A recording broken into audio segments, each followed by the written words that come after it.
Tombanezaka ho an'ny taona 2020 sy 2020 ny teo anivon'ny postra malagasy ary ihany koa nametraka ny vina ho an'ity taona 2020 sy 2020 ity.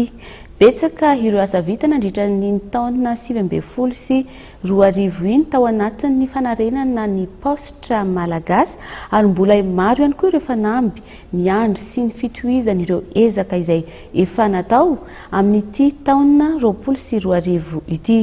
Isany vina ho apetraka amin'ity taona ity ny fanohizana ny fanisana ireo fananan'ny postra malagasy, eo ihany koa ny ady amin'ny kolikoly sy ny fampitomboana ny vola miditra amin'ny kitapo-bola ny postra ary ihany koa ny fanatsarana ny tolotra izay omen'ny postra malagasy ho an'ny mpanjifany ary ny fanarahana ny teknôlôjia avolenta misy amin'izao fotoana izao. Fanadihadiana eo amin'ny sary ny Mamy Rasamuely.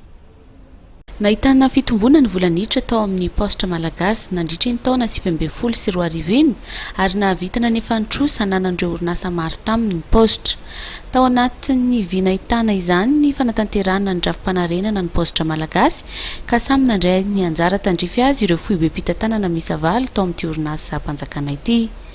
Isan'ny asa goavana natao ny nampitombo ny vola miditra fa teo ihany koa ny fanisana ireo fananan'ny postra ahafahana manoratra izany amin'ny anaran'ny postra manokana. Nanatrika ity fotoana fanakatonana ny fanaovana tombanezaka ny taona 2020 sy 2020 ny postra malagasy ity moa ny ministra ny postra sy ny fifandraisan-davitra. Ny zavatra hitako androany dia be dia be ireo asa efa vita ny ataon'ny postra sy ny ministera teo aloha.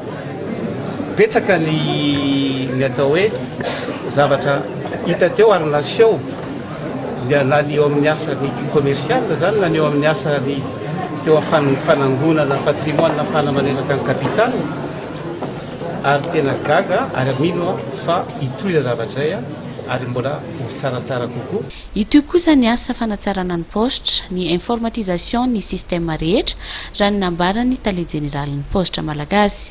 Tohizana zany ohatra hoe modernisation ny postra malagasy ho tohizana ny asa efa nipetraka teo amin'ny resaka digitalisation sy informatisation ny postra ary hifantoka bebe kokoa isika amin'ny fanohizana sy ny fivarotana.